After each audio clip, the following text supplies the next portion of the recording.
Bismillahirrahmanirrahim. Assalamualaikum warahmatullahi wabarakatuh. Baik, sebelumnya izinkan kami untuk memperkenalkan diri terlebih dahulu. Saya Rania Reda Mutia sebagai ketua, bersama dengan rekan saya, Sekar Pratiwi, sebagai moderator, dan di baris Winda Fajar sebagai pemateri pada pemaparan hasil analisis buku teks bahasa Indonesia kelas 11 SMA garing MA garing SMK garing MAK edisi revisi 2017. Nah, pada pembahasan kita kali ini mengenai analisis kelayakan isi, analisis kelayakan penyajian, analisis kelayakan bahasa, dan analisis kelayakan kegrafikan. Untuk itu saya persilakan kepada Sekar Pratiwi selaku moderator untuk memandu jalannya pemaparan pada hari ini. Terima kasih Rania. Perkenalkan, nama saya Sekar Pratiwi yang akan bertugas sebagai moderator pada hari ini. Saya akan membimbing jalannya diskusi ini. Seperti yang sudah dikasih tahu sebelumnya sama Rania, ada anggotanya itu Giba dan Rania. Rangkaian acara yang akan kita lewati yaitu ada 3. Yang pertama sesi pembukaan yang udah dibuka sama Rania. Yang kedua sesi penyampaian dan penyajian materi. Yang ketiga sesi penutup.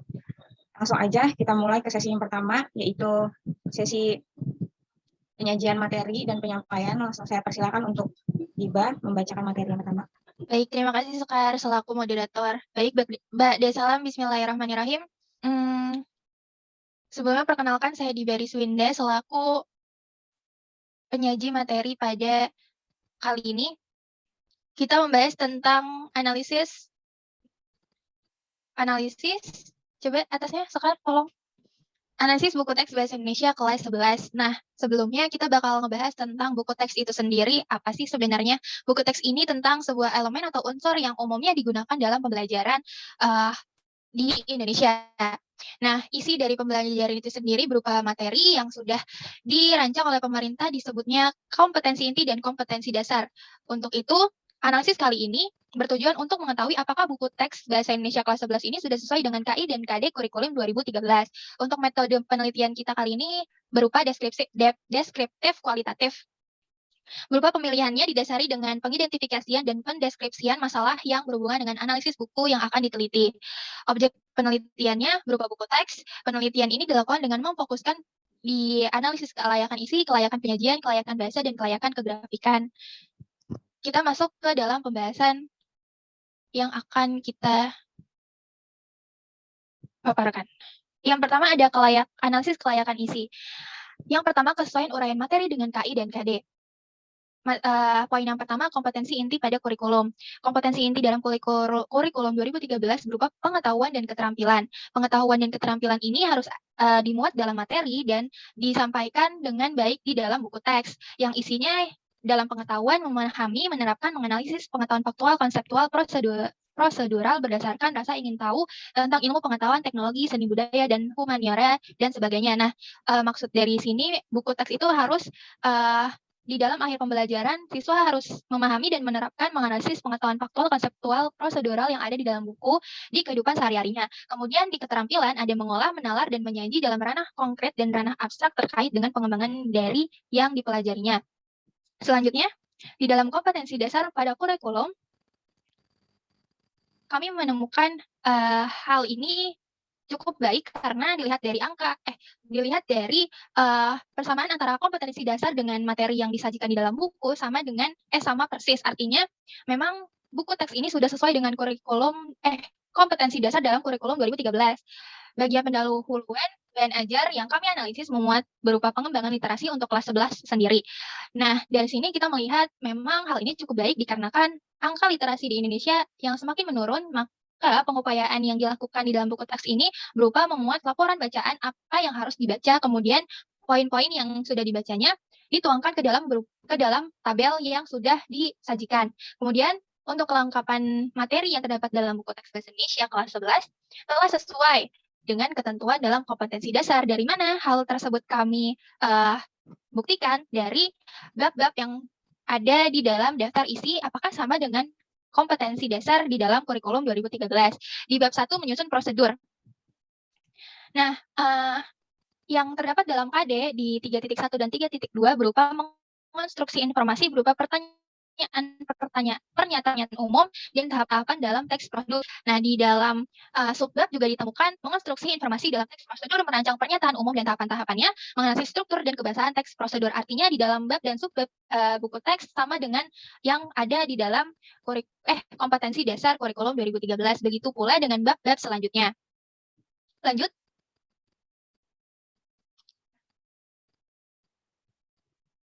Di dalam keakuratan materi, pada buku Bahan Ajar Bahasa Indonesia kelas 11 ini, terdapat hal keakuratan materi yang dapat dilihat dari masing-masing topik yang dibahas, materi apa yang harus dipelajari pada tiap babnya. Nah, untuk itu bisa kita ambil contoh di dalam bab 4 berupa cerita pendek. Hal ini dimulai dari sebuah ilustrasi formal yang kemudian disampaikan secara singkat, kemudian melalui bagan atau mind mapping. Nah, kemudian barulah pada halaman berikutnya terdapat definisi yang jelas dan konkret mengenai suatu materi tersebut. Maka bisa dikatakan bahwa konsep dan definisi yang ditampilkan cukup baik. Contoh kasusnya yang ditampilkan pula cukup beragam dan baik dikonsumsi anak seusianya. Fakta dan data dalam buku teks masing-masing bab tidak mengandung unsur sara, haki, pornografi, dan bias gender, wilayah, dan lain sebagainya. Dari hasil penelitian kami dapat disimpulkan bahwa tidak ditemukannya unsur-unsur yang mengandung ketidakmendukungan buku teks dengan potensi mau besar. Selanjutnya, dalam kemutahiran materi, buku yang kami analisis ini sudah cukup baik di bagian perkembangan bahasa dan sastra. Mengapa demikian? Bisa kita lihat di dalam bab 4 mengenai cerita pendek yang merupakan salah satu dari bagian dari kesusastraan itu sendiri. Pada buku teks, gambar, tabel, dan ilustrasi yang ditampilkan sudah cukup bagus dalam membangun keingintahuan siswa. Kemudian bisa kita lihat juga pada bab 5, membahas tentang persiapan menulis proposal. Hal ini berkaitan dengan berkaitan dengan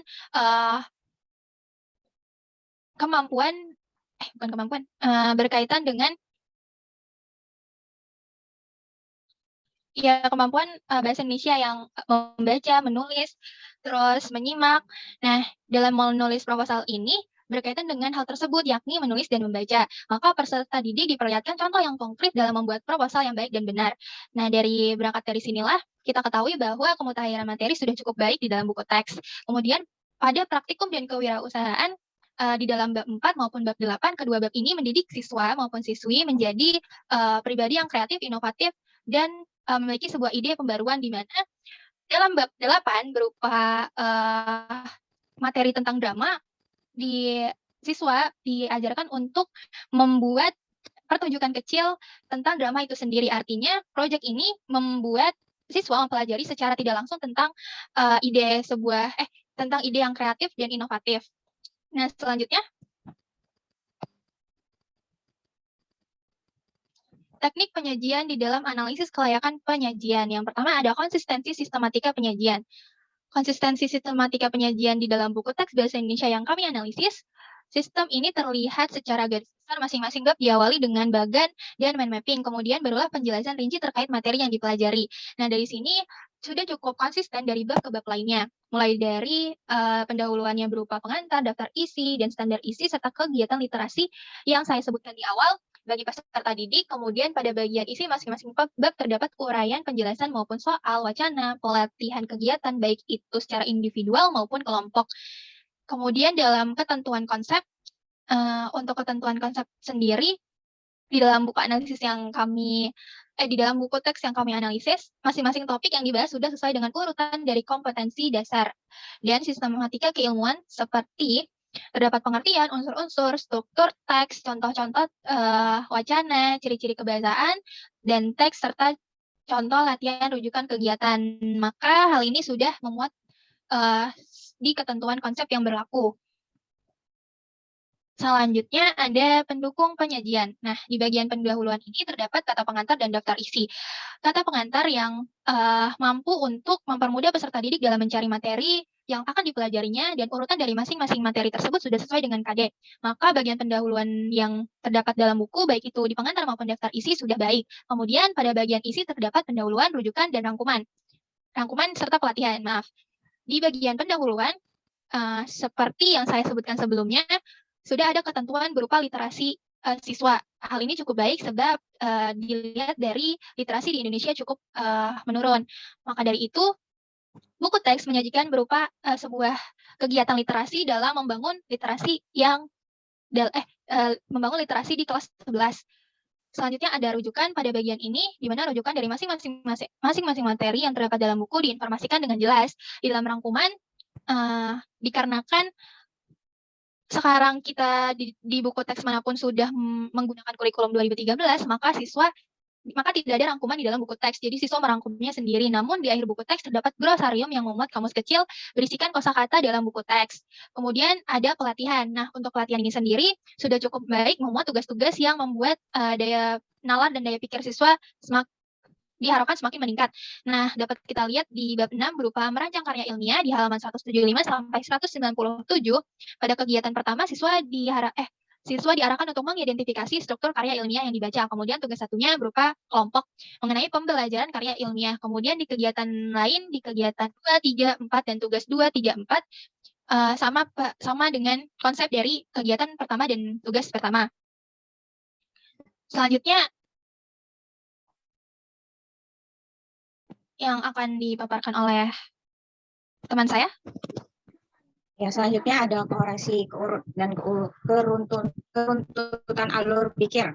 Ya, itu ada ketertautan antar bab atau subbab atau angganya. Buku teks yang kami analisis sudah baik dalam hal ketentuan baik itu bab, subbab maupun alinea. Karena memang hal ini didasari dari acuan yang digunakan buku, yakni KD1, KI1 dan kompetensi inti dan kompetensi dasar kurikulum 2013 yang tercermin dari kesamaan penyajian tiap bab dengan kompetensi dasar. Maka buku Bahasa Indonesia kelas 11 ini sudah menunjukkan hal tersebut. Lalu selanjutnya di keutuhan makna dalam bab, subbab atau alinea, perihal keutuhan makna dalam buku teks ini sudah cukup baik. Dapat dilihat dari penyajian masing-masing babnya menampilkan topik kebahasaan. Contoh dalam buku tersaji sebuah tabel pengertian makna dalam kata yang tersaji di wacana yang ditampilkan atau kesastraan yang ditampilkan berupa cerita pendek yang pantas untuk anak seusianya. Selanjutnya, analisis kelayakan bahasa ada lugas. Di lugas ini ada ketepatan struktur kalimat, yang dimana dalam buku teks pelajaran bahasa Indonesia, kalimat yang digunakan sudah mewakili isi pesan atau informasi yang ingin disampaikan dengan tetap mengikuti tata kalimat bahasa Indonesia, karena kegiatan yang dirancang dalam buku ini diharapkan dapat membantu siswa mengembangkan kompetensi kebahasaan yang dibutuhkan dalam kehidupan yang sesungguhnya. Kemudian di bagian keefektifan kalimat, kalimat yang dipakai sederhana, efektif, dan mudah dipahami serta langsung ke sasaran.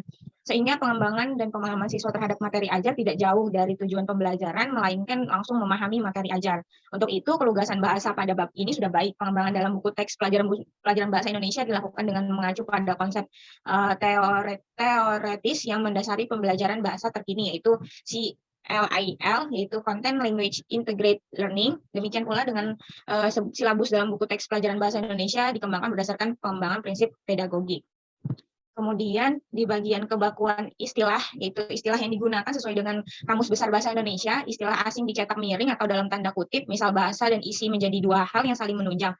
Ini sejalan dengan perkembangan teori pengajaran bahasa di Eropa dan Amerika, yaitu CLIL yang menonjolkan 4 unsur penting sebagai penajam pengertian kompetensi berbahasa, yaitu isi atau konten, bahasa atau komunikasi yang biasa disebut communication, kognisi atau cognition, dan budaya atau kultur. Kemudian di poin kedua ada komunikatif, yaitu ada keterbacaan pesan yang disajikan dengan bahasa yang menarik, jelas, tepat sasaran, tidak menimbulkan makna ganda, atau menggunakan kalimat efektif, dan lazim dalam komunikasi tulis bahasa Indonesia sehingga mendorong peserta didik untuk mempelajari buku teks pelajaran bahasa Indonesia secara tuntas, sama dengan bab-bab sebelumnya.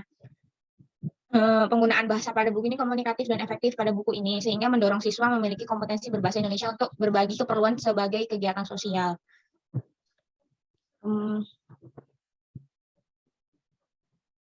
Kemudian di bagian dialog dan interaktif, itu ada kemampuan memotivasi peserta didik.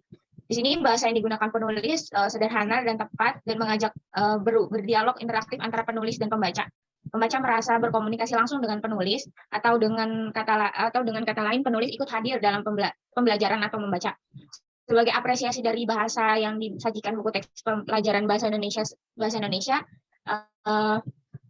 itu sudah baik, karena saat mengajari bab 6 dan bab 7, siswa akan melaporkan kegiatan membaca buku untuk menemukan butir-butir penting dari buku non-fiksi atau buku pengayaan pengetahuan dan pengayaan keterampilan yang dibaca, mempertunjukkan memberikan kesan pribadi terhadap salah satu buku ilmu fiksi atau novel atau biografi yang dibaca, menyusun ulasan terhadap pesan dari buku fiksi, novel, atau biografi yang dibaca, buku teks harus mampu membuat siswa memiliki antusiasme, harapan, serta semangat dalam mengerjakan apa yang diinstruksikan dalam buku tersebut. Buku teks juga harusnya mampu memberikan motivasi kepada para siswa yang memakainya.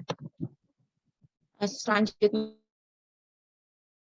ada di bagian mendorong berpikir kritis. Bahasa yang digunakan mampu merangsang peserta didik untuk mempertanyakan suatu hal lebih jauh gitu dan mencari jawaban secara mandiri dari buku teks atau sumber informasi lain. Sementara itu kegiatan yang akan dilakukan siswa pada bab 9 yang berkaitan dengan membaca buku adalah menganalisis pesan dari 2 buku fiksi atau novel dan buku kumpulan puisi yang dibaca, menganalisis isi buku non fiksi yang dibaca, menyusun ulasan dari 2 buku fiksi yang dikaitkan dengan situasi kekinian, menyusun ulasan dari buku non fiksi yang dihubungkan dengan kondisi kekinian. Kemudian di poin keempat ada kesesuaian dengan perkembangan peserta didik, yaitu ada kesesuaian dengan tingkat perkembangan intelektual peserta didik dalam buku bahasa Indonesia yang dalam buku ini digunakan bahasa yang digunakan dalam buku ini komunikatif, artinya mampu menyampaikan pesan dengan baik. Pesan yang diterima oleh penerima sama dengan maksud pesan yang disampaikan oleh pengirim. Yang dimaksud pesan di sini bukan hanya informasi, namun termasuk juga pemikiran, keinginan, dan perasaan. Buku teks harus mudah dipahami dan dimengerti oleh siswa. Oleh karena itu, bahasa yang digunakan dalam buku teks ini harus sesuai dengan bahasa siswa, kalimat-kalimat efektif, kemudian terhindar dari makna ganda atau ambigu. Selanjutnya ada sederhana, kemudian juga harus sopan dan menarik. Selanjutnya mungkin akan disampaikan oleh Rania. Baik, selanjutnya ada kesesuaian dengan tingkat perkembangan sosial emosional peserta didik. Nah, dalam buku teks bahasa Indonesia yang digunakan telah sesuai dengan kematangan sosial emosional peserta didik. Kelayakan kesesuaian dengan sasaran pembaca, yakni kesesuaian bahasa dengan tingkat perkembangan intelektual dan kesesuaian dengan tingkat perkembangan sosial emosional pembaca. Yang pertama, pada kesesuaian bahasa dengan tingkat perkembangan intelektual, yaitu bahasa yang digunakan untuk menjelaskan konsep atau aplikasi konsep atau ilustrasi sampai dengan contoh abstrak sesuai dengan tingkat intelektual pembaca, yang secara imajinatif dapat dibayangkan oleh pembaca itu sendiri. Kesesuaian ini dapat diukur menggunakan grafik Frey, sehingga dapat diketahui bahasa dan atau keterbacaan sudah sesuai atau belum berdasarkan tingkat kelas peserta didik.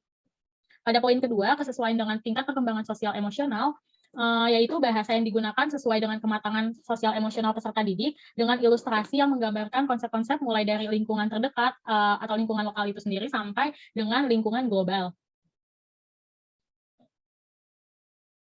Selanjutnya. Pada poin kelima, kesesuaian dengan kaidah bahasa.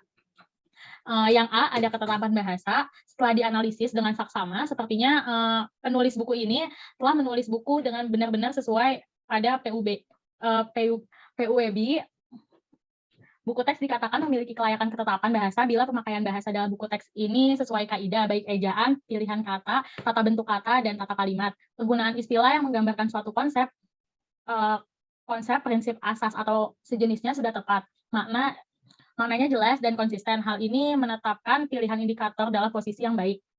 Yang B, ketetapan ejaan. Ejaan yang digunakan mengacu pada pedoman ejaan yang disempurnakan atau EYD dan pemakaian huruf kapital dan huruf miring. Penulisan kata, penulisan unsur, serapan, serta pemakaian tanda baca dalam buku teks bahasa Indonesia sudah sesuai dengan PUEB dan KBBI. Pendekatan yang digunakan dalam analisis ini adalah deskriptif kualitatif. Data dalam analisis ini berupa kata, frasa, kalimat, serta paragraf yang berfokus pada pemakaian huruf kapital, dan huruf miring, penulisan kata, penulisan unsur, serapan, serta pemakaian tanda baca. Penggunaan istilah simbol, konsistensi penggunaan istilah simbol atau ikon. Penggambaran istilah dan penggambaran simbol atau ikon yang menggambarkan suatu konsep harus konsisten antar bagian dalam buku. Penggunaan istilah dalam sebuah buku teks harus jelas dan dapat dipahami oleh peserta didik. Istilah-istilah dalam buku teks tersebut selalu berkaitan dengan topik dalam wacana yang dipelajari sehingga tidak menimbulkan penafsiran yang dapat membuat peserta didik menjadi bingung ketika mereka membacanya. Dalam buku teks bahasa Indonesia, penggunaan istilah yang digunakan sudah menggambarkan suatu konsep, sudah konsisten antar bagian dalam buku. Istilah yang digunakan adalah istilah baku sesuai dengan PUEB dan Kamus Besar Bahasa Indonesia. Penggunaan istilah dan simbol atau ikon dalam sebuah buku ini bertujuan untuk memperjelas konsep dari materi yang diajarkan kepada peserta didik. Dengan adanya konsep yang jelas, tentunya akan mempermudah peserta didik maupun guru yang mengajar. Penggunaan istilah dan konsep dalam buku teks ekspresi diri dan akademik telah memenuhi kesesuaian dengan kurikulum yang berlaku. Poin pembahasan selanjutnya ada analisis kelayakan kegrafikan. Yang pertama ada ukuran buku. Yang A, kesesuaian buku dengan standar ISO. Nah, dalam buku teks bahasa Indonesia yang kita analisis, yang diterbitkan oleh Kementerian Pendidikan dan Kebudayaan Republik Indonesia, ukuran buku sudah sesuai dengan ISO, yakni ukuran B5 atau 17,6 kali 25 cm. Selanjutnya ada desain kulit buku. Penampilan unsur tata letak kulit muka, belakang, maupun punggung buku telah harmonis, memiliki irama dan kesatuan yang konsisten. Lalu menampilkan pusat pandang atau center point yang baik. Lalu komposisi dan ukuran unsur tata letak dan tata letak isi juga sudah baik, warna unsur tata letak harmonis dan menjelaskan fungsi, lalu menempatkan unsur tata letak konsisten dalam satu seri. Selanjutnya ada tipografi isi buku. Huruf yang digunakan dalam buku ini menarik dan mudah dibaca. Pada poin pertama, ukuran huruf judul buku. Ukuran huruf judul buku pada teks bahasa Indonesia ini lebih dominan dan proporsional dibandingkan dengan ukuran buku, nama pengarang, nama penerbit, judul buku yang dijelaskan, dan memberikan informasi secara tepat tentang materi isi buku, yaitu pelajaran bahasa Indonesia kelas 11. Warna judul buku kontras dengan warna latar belakang. Warna judul buku ini menggunakan warna hitam, dengan begitu lebih menonjol daripada warna latar belakangnya. Selanjutnya huruf yang sederhana dan komunikatif. Pada poin pertama tidak menggunakan terlalu banyak kombinasi jenis huruf, dan poin kedua tidak menggunakan huruf hias dan jenis huruf sesuai dengan huruf isi buku. Pada poin C, unsur tata letak lengkap. Pada poin pertama, judul bab, subjudul bab, dan angka halaman dalam buku teks bahasa Indonesia kelas 11 terdapat unsur tata letak sebagai berikut. Judul bab ditulis secara lengkap dan dapat diikuti dengan huruf Romawi. Contohnya pada penulisan bab 1, menyusun prosedur. Nah, pada bab 1-nya ini bab 1 Romawi. Lalu pada subjudul bab disesuaikan dengan penyajian materi ajar. Penulisan subjudul diberikan warna yang berbeda agar ketika kita melihat ya secara visual kita dapat cepat mengetahui bahwa itu merupakan subjudulnya. Lalu C, angka halaman diletakkan di bagian bawah. Selanjutnya ada tata letak mempercepat pemahaman.